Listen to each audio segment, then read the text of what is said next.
Assalamualaikum Faiz. Orang Melayu kan. Tapi nak tahu tak, kehidupan kita tu sekarang alhamdulillah lah. Semua baik-baik. Jumpa pasangan yang memahami. Yelah, dulu kita dikecewakan, bahkan kita dihina dan dicaci. Alhamdulillah sekarang kita dapat kehidupan yang baik. Waalaikumsalam Iqmal. Aduh, kau ajak lepak tengah pada panas pula kan.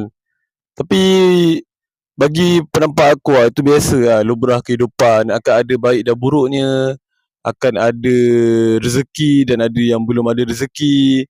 Itu semua ni sudah tertulis dia kan. Cuma kita kena sabar, kita kena tabah, kita kena kuat dan kita kena percaya kepada Allah SWT bahawasanya dia dah rancang, dia dah tentukan kita punya jodoh kita dengan sebaik-baiknya.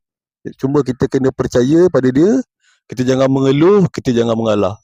Itu saja.